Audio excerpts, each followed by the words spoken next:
The following story has been brought to you by StoriesToInspire.org. The Breuer's community was once walking in Manhattan, and he passes by a McDonald's, and he sees one of the people that daven in his shul, Chashav shul, eating a cheeseburger in a McDonald's. He wasn't dealing with some like conservative shul people, like he was dealing with a regular from a yid that's Shemer Torah mitzvahs, and he was eating he doesn't say anything to the guy, but it really bothered him every time he sees him in shul and Yom Kippur, whatever. He's like, the guy mamash, I don't even know what to do with him. Like, what do you do with him? He's eating McDonald's, he's eating treifas in the veils of treifas. What do you do with such a guy? Basa b'chal of everything. One time, he gets a call, this balabas, he's in the hospital, and part of the job of a Rav is to visit sick people in the hospital when they're davening in your shul. So he didn't really want to go. He was like really still upset at the guy.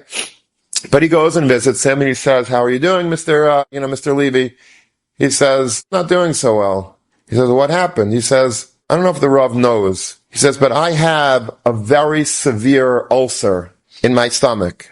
Terrible ulcer. And it's so severe that if it starts to erupt and I don't eat something in time, within like a few seconds, I could die. The ulcer could like explode or whatever it does, and I could bleed to death. I could die. He says, Rabbi, there have been times, I'm embarrassed to tell you, that I have been walking in Manhattan, and all of a sudden I feel that my ulcer is about to pop, and I had to go into a McDonald's even and eat whatever they had just to stay alive. It was bikuach nefesh mamish. He said, I had an ulcer, I didn't get it in time, and I rushed to the hospital, and Baruch Hashem, hopefully we're on the mend. But and Schwab says to himself, I blew it. I was looking at the nega. I was looking at the nega, at the Basa B'cholov. I was very focused on McDonald's, and on the Basa B'cholov, and the Veils and Treifas. I saw the nega clearly, but I didn't see the totality of the person. I didn't bother to check. What drove him to eat this? What drove him to go into the, I didn't bother. I just like immediately, paskin lamavis. That's it. And there's a million of these stories. I could go on for days and days with stories from the books. There are many books written on this if you like this subject.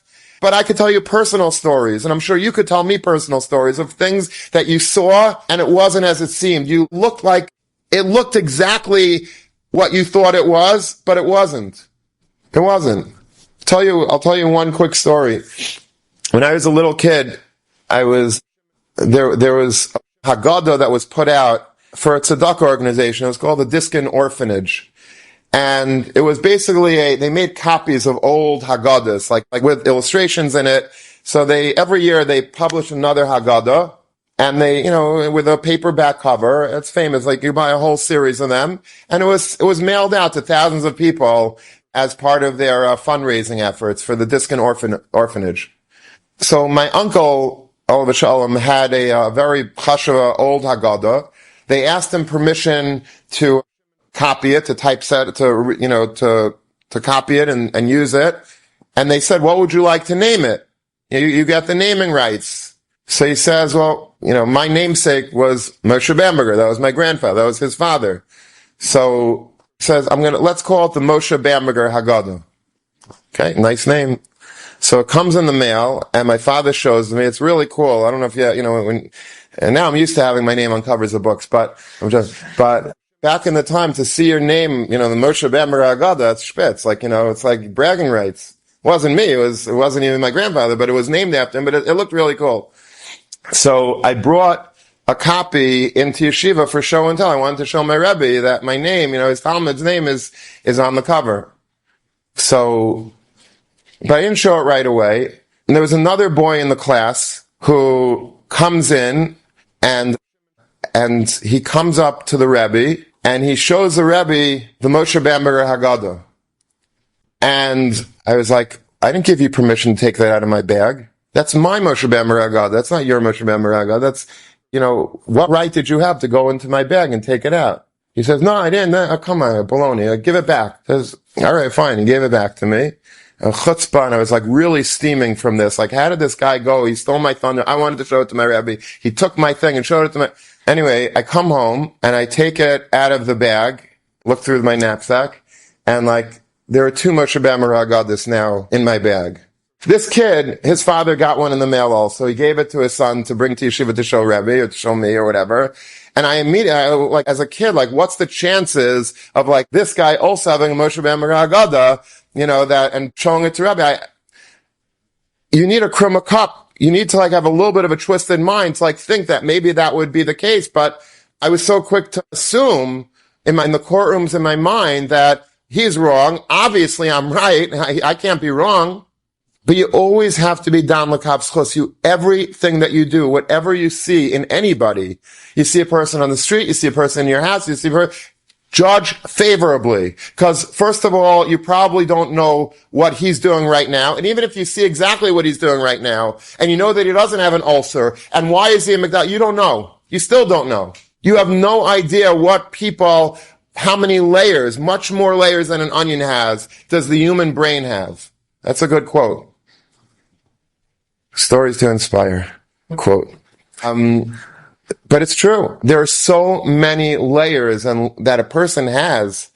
Person's childhood, a person's experiences in school, with his friends, with his Rebbeim, with people that bullied him, with people that abused him, with people that weren't nice to him. There's a million things. I'll never know everything about you. You'll never know. So what are you judging for? And if you don't judge, and this is the punchline, if you are able to stop being the judge, the jury, and the executioner of everybody that you see, that will stop us from speaking Lashon Hara. This terrible thing called Lashon Hara all starts and ends from the fact that we're judging everybody. Did you see what Yankel did this morning, by breakfast?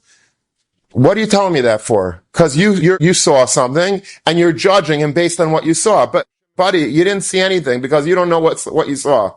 You have no idea what you saw. What you saw is most probably, if not probably, exactly the opposite of what you saw. Your eyes are so deceiving. And if you realize that, if you recognize that I don't know anything about anybody, I don't even know about myself, how am I going to know about you? When my father was sick in the hospital, so it was in a hospital on Long Island, and I was sitting in the waiting room, waiting for his procedure to be over. And I was, there's not much to do in the waiting room. So you maver sedge a little bit, you do the daf and whatever, and then you listen to other people's conversations, right? That's all there is to do there. So basically, there was a woman that was sitting in the waiting room, and then another woman comes in, a separate woman, not related at all. She's also sitting waiting, and they start looking at each other, and they say, "You look very familiar." "Oh yeah, I know you. You work in a certain store in Manhasset." Manhasset is like a very spitz area in Long Island, a lot of fancy stores there, and this hospital is like a stone's throw away from there. So one woman worked in a store, and the other one was a shopper in that store. So she says, "You used to come to our store all the time, but now you stopped. Why'd you stop?" She said, "I'll tell you why I stopped. Because I used to like coming into the store because you have beautiful dresses and stuff. So, but then this woman that worked in your store, one time I came out with a dress and she says, 'It's you. That dress, it's you.' That rubbed me the wrong way. She says, 'You're telling me that it's you? You're telling me that this dress is me? I don't know who I am, and you're telling me, some stranger, you're telling me that it's me?' And that's why I stopped coming to the store. Don't tell me that it's you. I don't know me. Don't you tell me who I am." And that was such a Musar Haskell that I took from that. It was Kedai, to be in the hospital, besides for what I was there for, just for that part. Because it's so true. It's so true. Don't tell me who I am. You're judging me. I don't even know who I am. You're telling me who I am? I don't know who I am, and you're telling me who I am. And you're telling other people who I am. How dare you?